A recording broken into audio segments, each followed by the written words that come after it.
কি তুমি যখন যাবো তো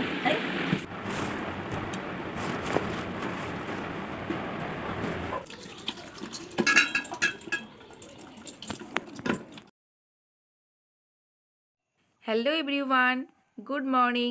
welcome back to my channel Gaurav Rupa ভ্লগে। নতুন একটি ভিডিওর সঙ্গে তোমাদেরকে অনেক স্বাগত, অনেক ভালোবাসা। তোমরা সবাই কেমন আছো? আশা করছি সবাই ভালো আছো, সুস্থ আছো, আর আমরাও ভালো আছি। তোমাদের সকলকে জানাই শুভ নববর্ষের অনেক অনেক প্রীতি, শুভেচ্ছা ও ভালোবাসা। নতুন বছর তোমাদের অনেক সুন্দর হোক, সেটাই ঈশ্বরের কাছে কামনা করি। আর আজকের দিনটা খুব সুন্দরভাবে তোমরা কাটাও। ঘুম থেকে উঠে পড়েছি, এখন ওই 6:30 মতো বাজে। এদিকে এসে দেখি মা উঠোন গোবর দিচ্ছে। বাদবাকি বাসি কাজকর্ম যেগুলো ছিল সেগুলো কমপ্লিট করে একটু টিফিন করলাম। তারপর চলে এসেছি রান্নাঘরে। শুক্তো হবে, সেই জন্যই সমস্ত সবজি আমি কেটে কুটে গুছিয়ে নিয়েছি। আর হবে শাক ভাজা। তো চলো রান্নাটা করি।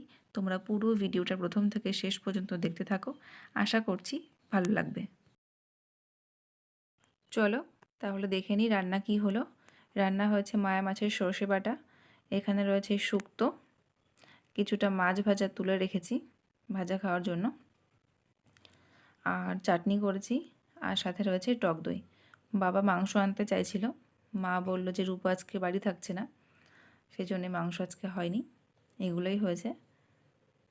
আমরা খাওয়া দাওয়াটা কমপ্লিট করি, তোমাদের সঙ্গে আবার পরে কথা হবে। সকালবেলা খাওয়া দাওয়া করে আমি এখানে বসে গেছি লস্যি বানাতে। আমি আজকে ওই বাড়ি যাব। নববর্ষে মা বাবা আমাদের সবাইকে নিমন্ত্রণ করেছে যাওয়ার জন্য। তো তোমাদের দাদাভাই তো বাড়িতে নেই, ও যেতে পারবে না। মা বাবাকে বললাম, দিদিকে বললাম চলো, ওরা কেউই যাবে না, তো আমাকে তো যেতেই হবে। সেই জন্যই ভাই আসবে আমাকে নিতে, ওর জন্যে আমি লস্যিটা বানিয়ে নিচ্ছি। রেডি হয়ে আমি বেরিয়ে পড়েছি, তোমরা ভিডিওটা দেখতে থাকো। তোমাদের সঙ্গে একেবারে বাড়ি গিয়ে কথা হবে। বাড়ি এসে ফ্রেশ হয়ে একটু রেস্ট নিয়ে আমি চলে এসেছি রান্না করতে। এখানে মাটনটা আমি সিদ্ধ করতে বসিয়ে দিয়েছি। মা আমাকে এখানে খেতে দিয়েছে মাছ ভাজা, আর দিয়েছে মাছের ডিম ভাজা, সেটাই খাচ্ছি আর মায়ের সঙ্গে গল্প করছি। বেশ কয়েকদিন পর মায়ের সঙ্গে দেখা হলো, অনেক কথা জমা ছিল। বুঝতেই পারছো মা মেয়ের গল্প কখনো শেষ হয় না, এটা সেটা নানান কথা। ওদিকে মাটনটাও আমি সিদ্ধ বসিয়ে দিয়ে এসেছি, মাছটা খেয়ে নিয়ে রান্নাটা করব। এখন এত তাপমাত্রা, এত গরম পড়েছে না, দুপুরবেলা রান্না করাটা ভীষণ কষ্টের, কিছু করার নেই। তো মাছটা খাওয়া হয়ে গেলে আমি রান্নাটা করব। রান্না বান্না শেষ করে স্নান করব, তারপর খাওয়া দাওয়া করব। তো চলো বন্ধুরা, তোমরা পুরো ভিডিওটা দেখতে থাকো। আজ একদমই সহজ রান্না করেছি। রয়েছে ভাত আর মাটনের লাল ঝোল, সাথে রয়েছে স্যালাড। মা বলছিল মাছ রান্না করতে, আমি বললাম যে গরমের মধ্যে আর মাছ করতে হবে না, এই দিয়ে হয়ে যাবে। দুপুরবেলা খাওয়া দাওয়া করে আমি একটু ঘুমিয়ে পড়েছিলাম। তারপর রেডি হয়ে চলে এসেছি রাস্তায়। এখানে আমি গাড়ির জন্য ওয়েট করছি। চলে এসেছি আমাদের পাশের একটা মার্কেটে, একটু দরকার আছে। কি দরকার সেটা বাড়ি গিয়ে তোমাদের সঙ্গে শেয়ার করব। তোমরা দেখতে পাচ্ছ রাস্তাঘাট পুরো জমজমাট, যেহেতু নববর্ষ। এখানে এলেই আমি এই দোকান থেকেই ফুচকা খাই, তো আজকেও সেটার অন্যথা হয়নি। গুড ইভিনিং ফ্রেন্ডস, এইমাত্র বাড়ি এলাম। তোমরা আমাকে দেখে বুঝতেই পারছো আমি এখনও চেঞ্জ করিনি, জাস্ট এইমাত্র এলাম। তোমাদেরকে বলেছিলাম যে আমি একটু মার্কেটে যাচ্ছি, একটু দরকার ছিল। গেছিলাম হালখাতা করতে। প্রচণ্ড গরম লাগছে, প্রচণ্ড বীভৎস গরম পড়েছে। আমি ফ্যানটাও চালাতে পারছি না, তাহলে তোমরা ঠিকঠাক শুনতে পাবে না। এত গরম, বাপরে বাপ। আর এই গরমে শাড়ি পরে যে কী কষ্ট, কিন্তু শাড়ি পরতে ভালো লাগে তাই পরেছি। কিন্তু যতটা ভেবেছিলাম যে সুন্দর করে সাজবো, ততটা সাজতে পারিনি। এত গরম লাগছে, কিছুই ভালো লাগছিল না। মনে তো হচ্ছিল যে মানে কি বলবো, সালোয়ার পরেই চলে যাই, কিন্তু পরলাম শাড়িটা। এই দেখো, হালখাতা ছিল, একটা ওই বাড়ি আর একটা আমাদের বাড়ি।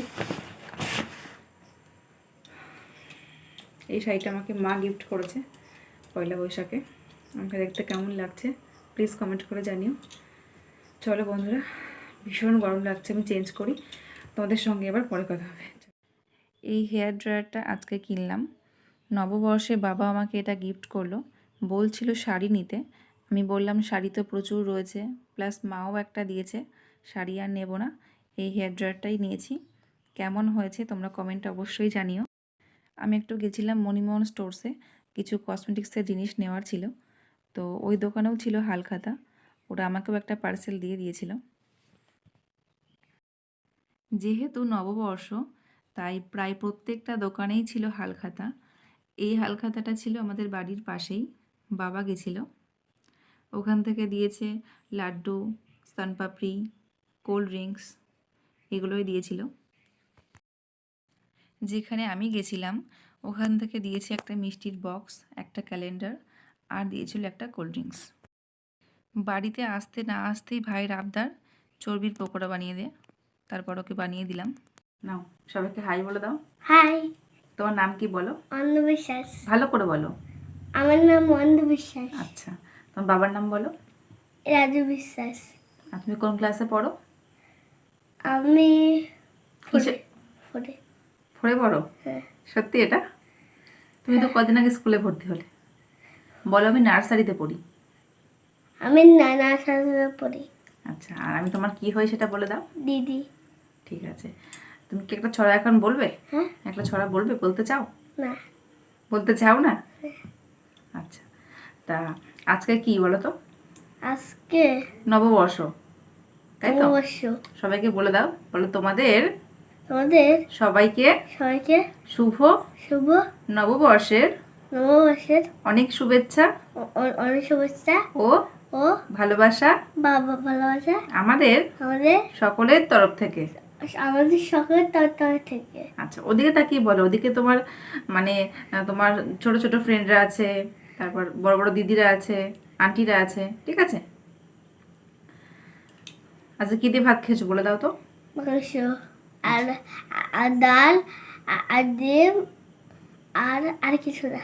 আর কিছু না। আচ্ছা, তোমার কটা জামা হয়েছে পয়লা বৈশাখে বলে দাও তো? দুটো। দুটো। কে কে দিয়েছে? একটা মাম্পাদি একটা পিসি। এইটা পিসি দিয়েছে আর একটা মাম্পি দিয়েছে। নাম পেয়ে দিই? হ্যাঁ। আচ্ছা ঠিক আছে, তাহলে তুমি হচ্ছে বলে দাও, বলো যে আজকে এই পর্যন্তই। আজকে এই পর্যন্তই। তোমাদের সঙ্গে তোমাদের সঙ্গে আমি আমি অন্যদিন কথা বলবো, অন্যদিন কথা বলবো, যখন দিদি তো যখন দিদি আমাদের বাড়ি আসবে। আমাদের বাড়ি আসবে। টাটা করে দাও। তো টাটা। বলে সবাই সবাই ভালো থেকো। ভালো থেকো। টাটা। টাটা। রাতে রান্নাবান্না কিছু করব না, দুপুরে মাটন রয়েছে, সেটাই আমি এখানে গরম করে নিচ্ছি। মা ওদিকে রুটি বানিয়েছে, সাথে মিষ্টিও রয়েছে, ওগুলো দিয়েই হয়ে যাবে। তো বন্ধুরা, আজকের ভিডিওটা এখানেই শেষ করছি। ভিডিওটা তোমাদের কেমন লাগলো প্লিজ কমেন্ট করে জানিও। যদি কিছু ভালো লেগে থাকে লাইক, কমেন্ট অ্যান্ড শেয়ার করে দিও। তোমাদের সঙ্গে দেখা হবে নতুন কোনো ভিডিও নিয়ে। ততক্ষণে তোমরা সবাই ভালো থেকো, সুস্থ থেকো আর সাবধানে থেকো। তোমাদের নববর্ষ কেমন কাটলো সেটাও আমাকে জানিও কমেন্ট বক্সে।